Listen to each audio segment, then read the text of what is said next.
Welcome to the Amazing Authorities Podcast, where game changers, visionaries, and category leaders share how they built their brands, platforms, and global influence. Your host is Mitch Carson, international speaker, media strategist, and creator of the Instant Authority System. If you're ready to learn from those who've done it and want to become the go-to expert in your space, you're in the right place. Dave, welcome to this session. You have been a friend of mine first for about, I think we're going on 15 years now. I met you and had known about you for a while, and you have been a great influence, a fantastic friend, and an accomplished author. You've written, I don't know how many books. I think you're going to show us a few of them during this session today, which will be great to showcase. I mean, and you are a fun guy, and you've created so much content. So I just want to welcome you to this session first. You're all dressed up for Sunday church almost, but I know. I can take it off if you want, but I did no, this. You're comfortable. That's good. No. I'm wearing my collared shirt calling That's in right. from Las Vegas. You're in Pattaya, Thailand, and here to share. Yeah. So tell us why did you become an author in the first place? Well, here's the thing, Mitch. I originally became a keynote speaker doing internet marketing seminars, and that, as you know, but just for guess. I mean, I started back in 1998 selling stuff and that, and then I was on the internet before it was kind of the internet, when Google wasn't around that, and when they still had the old AOL discs and that on the magazines. Mailed them. Yeah, you mail them out and that, and you're the mail guy, you know, the lumpy mail kind of thing. And then I started doing some work with Peter's son. I did some stuff with Adam Hudson. I did some work with your friend Mal Emery from Australia as well, who you were one of the most outstanding speakers on his stage when you went to Australia. So I started work with these guys. And then one day a guy asked me about the internet. So I got on the internet, and then after like a long career on the internet, which I still do, I thought to myself, what's the best way to get into the doors of people that are looking for people like me who want to speak on their stages? So in a roundabout way, I thought, well, I need a business card, but I thought, no, why don't you get things like this, like books? And I made little books that I could author and give away at seminars to get me into the promoter's mindset, to get me on his radar. And also like little things like this. This is only one chapter. And I'll tell you now, Mitch, it's a few pages, but at the end, it's got a lot of empty pages. And people say to me, what's the empty pages for? I said, you can take a lot of notes when I'm on stage with empty pages. I love it. And I put websites on the back, and in some of them I've got QR codes. But then I decided, Mitch, I had one called "You're Always Stuck in a Rut Unless You Start Taking Massive Action." And again, you know what? I was late getting this book published. So I did exactly the same chapter in this book and this book with different titles, but I just changed a few words because I was late and I was attending a seminar. And then we did another one. I did another one, Stand Out to Get the Results You Deserve. And then I decided to do some bigger ones as well. And I had my handsome-looking male framework on the front there, and I decided to put some QR codes and that on the back. But in answer to your question, mainly to get exposure, because I think what most people lack is they're always looking for exposure, whether it's online or offline, for themselves, for branding, of course, for their business. And then when they get the branding and they get the exposure, then they want more leads. And then when they got the leads, of course, we want the conversions, we want the sales. So I started writing books basically for that, for more exposure. Well, I should say branding first. Branding, exposure from a website, for giveaways, to get noticed, to stand out from the crowd, and just basically to do what I do. And then when people say, and, you know, I've had little things where I've given out a little freebie book like this, and people go, oh, wow, you're an author. Now, to you and I, it's like, it's nothing. We can write a book, we can write a chapter, we can write 10 chapters, whatever. But I look from the point of view, to them, it impresses them. So it gets me on one notch up the ladder versus the guy that would have been above me if I didn't have that book. So that's I hope that's answered your question anyway, Mitch. It has. I want to unpack two things for our session today, because you're talking about two different topics than most authors talk about. Number one, and because we share something, I've written 18 books. Only one was published, uploaded, was sold in bookstores in America throughout the world, translated into German. That you had a really, really good book too. Brilliant book. Well, that was very good. All subsequent books that I wrote were just like you. They were door openers for marketing purposes and not available for sale. Yes. You could only get them when you bought my high price system. Right. They were premiums that were given away. You have to act and buy. Then you get this book, which is a small snippet of me. But you can never get the snippet of me without paying the bigger money. And is that the philosophy? No, very, very smart. Because to me and you, we know what's in it. It's a book. But the thing is, I do agree with you because, and I got one of these from you when I didn't really know you before, and I saw you on stage in Australia on a CD years ago. You were talking about how books and becoming an instant celebrity and stuff. So I've studied many mentors and coaches, but the bottom line is you were one of the people that stood out when I first started, even though I wasn't realistically looking for books back then. But you said something about you have to be top of the mind slogan. You have to be in people's face. So I've always remembered you for books, getting out there, So I think, all of these books and that now, Mitch, are inside my packages. I've turned them into PDFs if they buy my coaching program. So they've still got the book, but it's an ebook, electronic version.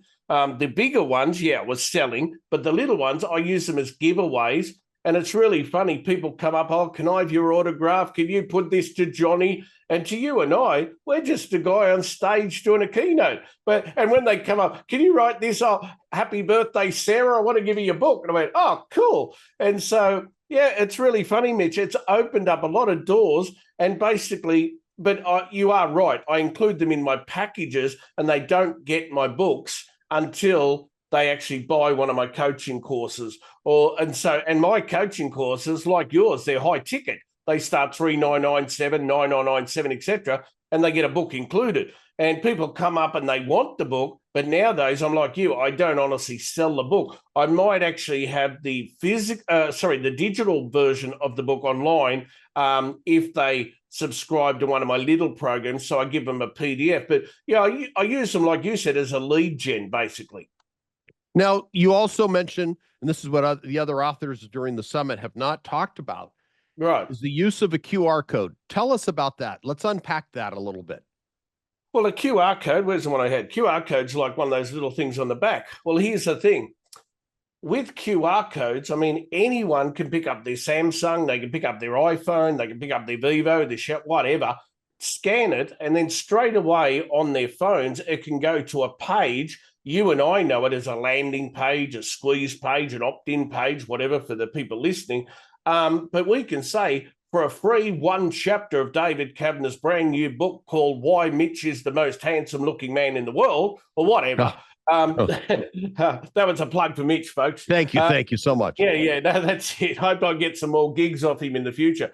But they can scan that, go to the page in question, and then they can find all about me and what I do and how I do it. And they have to enter their name and email and phone number, or name and email usually, to get my digital download. So I've used QR codes, and if you go to Google, folks, there's many QR code generators online. But here's the thing. What I've decided to do, I think I went to a place called QR.io, I think it was. I can't remember. Well, what they do, they've got dynamic and static QR codes. So the static one means whenever they scan, it'll always go to that page. But I actually screwed up when I first started this, Mitch, and I put David Cavanagh, Cavanghh. Whoop. And I forgot the actual A before the GH. And so my gosh. And I had it printed on my shirts. Oh my gosh. Right. And so what I did, I had to buy a domain, which is stupid spelling. And but here's the thing. I think to myself, Mitch, if your people ever do QR codes, here's what I'd say to them. Make sure they're dynamic. So then they can go in later on and put a new URL in there if they've ever screwed up, or they want to take it to a Monday session or a Friday session or whatever. So QR codes have really helped me. And then I can go into the QR code platform to see how many people have hit the page, how many people have actually gone through from the QR code. So for you and me, what we think is our analytics or our statistics. So, yeah, QR codes have been really good. And I always encourage any of my students, even if they just put up a normal website, to have a little QR code in their pocket. And if people say, who are you, where you're from, what do you do? Here's my QR code. If you got your iPhone, scan this, boom, up comes their landing page and they can get their book or whatever. And it's a capture mechanism right on the spot. 100%. It's a capture mechanism. And you and I, we've done this for years, but for your listeners, all it is, folks, is, How to Make Money on the Internet, blah, blah, blah, by David Cavanagh. 4 bullet points, picture of David Cavanagh with name and email. And if you put that in now or you scan the QR code, which goes that, you will get a free 1 chapter of David's best new bestseller, whatever it is. And as you just said, Mitch, yeah, I'm capturing their information. And so now I can email them, I can talk to them, I can get them on a discovery call, similar to this, but on the phone or on Zoom or something. And it's worked out really well, Mitch, but definitely a capture mechanism, definitely some kind of thing. Lead magnet. There's the common term. They call it a 100%. lead magnet, but it's a great way to get people to gather or grab your lead magnet. And your lead magnet 100%. it can be. Talk about some effective lead magnets that you've seen, because this is more than authorship. This is about making money and using the book as a vehicle. Sure. Most book writers or authors, they never make a dollar. Correct. As you know. And the thing is, these people, I've got a book, and I'm thinking, you're making money. And I mean, I know you and I've had this conversation as well, but the thing is, so here's the thing. You're writing a book, but why are you writing a book? So my main thing is if it's fiction or science fiction, okay, I get that. But if it's about yourself and your business, bottom line is it needs to solve a problem. So we need to think, what's our audience's problem? What's the solution we provide? And really hit home on the pain points in the book. And we can use QR codes then. We can use URLs where we send them to our website, etc. There's so many different things we can do. So I think to myself, Mitch, no matter how else can I say? I saw one on weight loss. I've seen stuff on real estate sales.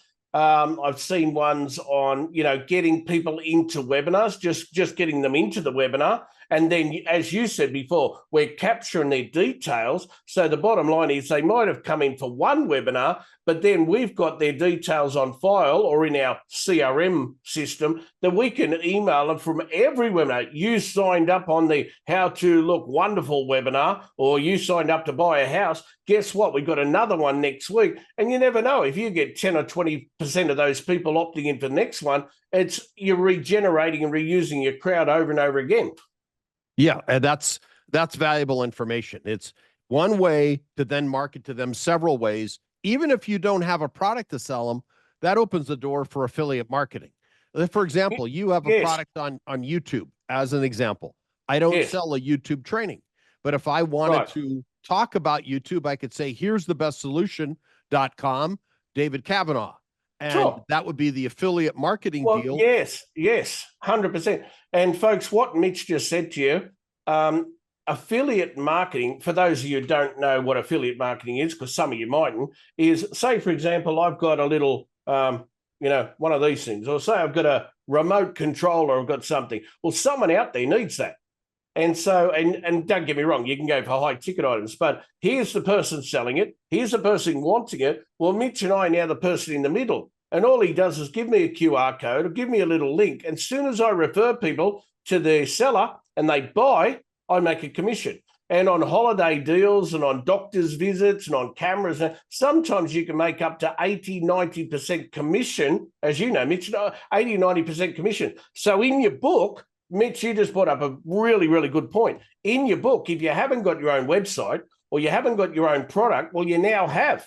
So you just go like weight loss affiliate program, New York, for example, or Thailand or Nevada or wherever, Los Angeles, put it in your book. And the thing is, so then you could have 10 different links in your book. So that means indirectly you're giving them great content, you're giving them great educational value, but you're also promoting someone else's product that you believe in, that you're making money of, and you got 10 goes at it. So, yeah, that was a good thing you brought up, Mitch. It's very good. Well, it's because I have looked at books. Number one, it changed my own self-perception because I'm now a published author. When it happened, it was a shift. And then I felt I deserved more money because I'm in an elite status group where I did what most people won't. Some people go on and further themselves through formal education. That's great. I find fewer people, smaller part of that pie, are people who go the extra length and become a published author. And it can 100%. Be something as small as what you're showing. It's a little chapter, it's bound, but the perception is great. Like you've had people want to sign it for birthday gifts. That's amazing. Yeah. Well, I've even got this one here, Mitch. I've got this one right here.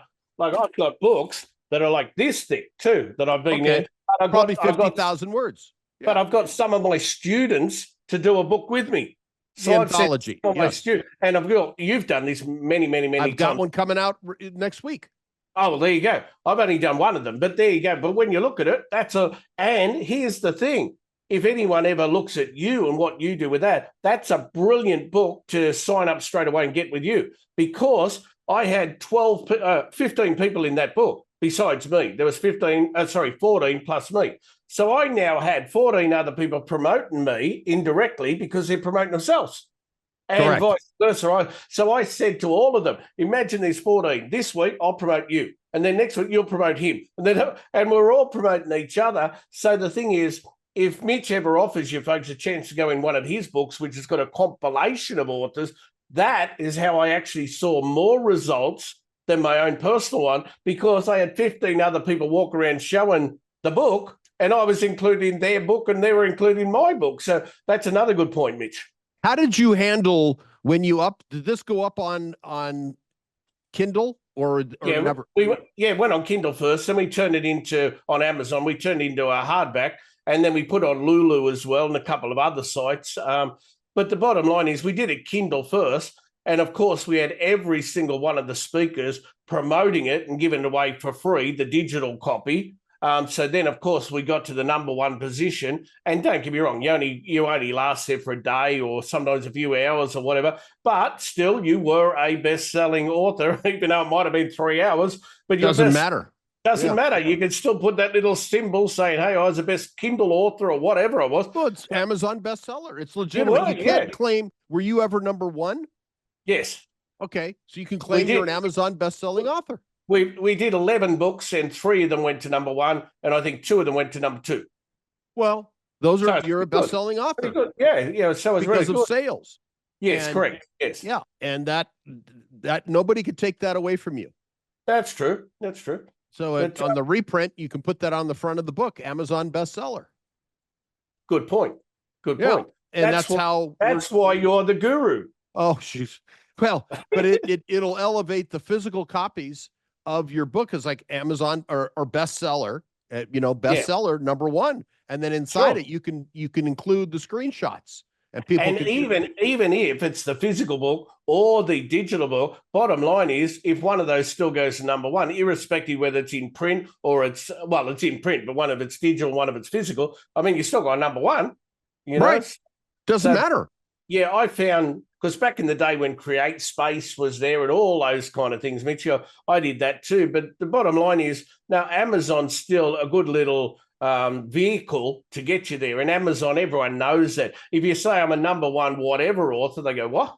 But if you say Amazon, everyone knows Amazon. And then I got them printed with Lulu. I think it's lulu.com, but I got them printed on Lulu and then got it downloaded and they had to send to me. And there's another one, 48 books. There's lots and lots of services. And I know you've probably used lots of them as well. 48-hour books I've used for 2 decades. Yeah, definitely. And they're all good places. But again, you can only get those people to print the books or send the books once you've written the book. You know what I mean? So they're all useless without someone like you or me teaching people how to write a book. And my main thing is now, I could sit here all day with you, Mitch, but they need to have a brilliant title that makes them open the the front cover. They need to have a brilliant introduction of someone like yourself or me or whoever's been, or a big celebrity in that field or niche they're in. They need to have a really, like you can call it a forward, an intro, whatever. The table of contents, all of those chapter headings need to be really like magnets to juicy. pull. Yeah, they'd have to be.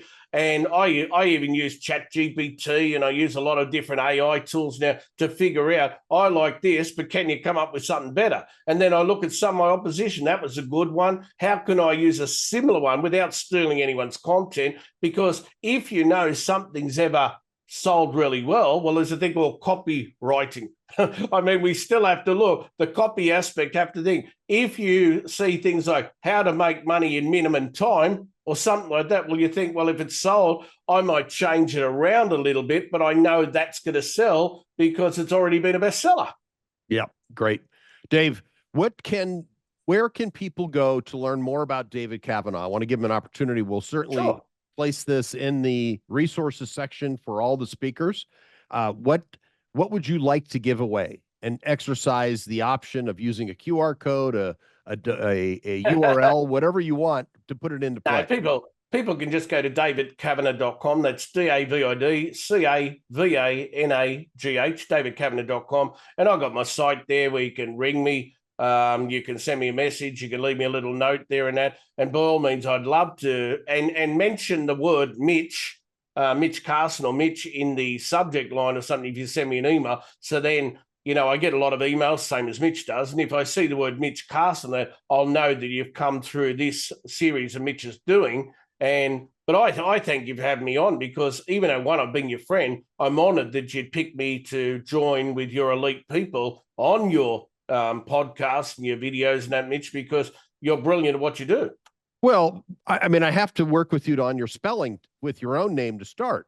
I mean, Sure. we got to have the A in there to make sure we have the it's just an Aussie. Yeah, Aussies actually spell right in the American. No, I better not get into that stuff. Yeah, well, that's true. Because we'll have Brits watching this, Aussies watching it, American. Then we'll have a war between all of us. And then the Kiwis will jump in, And the Kiwis will jump in. And then the mispronunciation kings, the South Africans. So, we'll get some of the Mexican ones who live in America, all of those ones as well. Oh, boy. Yeah, the whole lot. Yeah, all right. All right, Dave, thank you so much for being here today. It's been a pleasure. You dropped some great nuggets, and we're certainly going to have that available for everybody to take away the exceptional points that you made, the importance of using a lead magnet for capturing the information, for having a good title, all these things that we'll reveal during the notes from the section. No, by all means, that's it. Make sure you say that word right. Yeah, right. But thank you very much for having me. I really appreciate it, because it doesn't matter how good I am or how good you are or anything. We need people like you spreading the word to help me. You know what I mean? So, I understand. No. So thank you, because I wouldn't have been able to touch base with any of your people today or tonight unless you were there as the person interviewing me. So thank you very much. I really appreciate you, Mitch Carson. All right, Dave, thanks. Take care. Thanks for tuning in to the Amazing Authorities Podcast. If today's episode inspired you, take a moment to subscribe, rate, and leave a review. It helps more experts like you rise to the top. For behind-the-scenes access and free resources to boost your authority, head to MitchCarson.com. Until next time, stay amazing.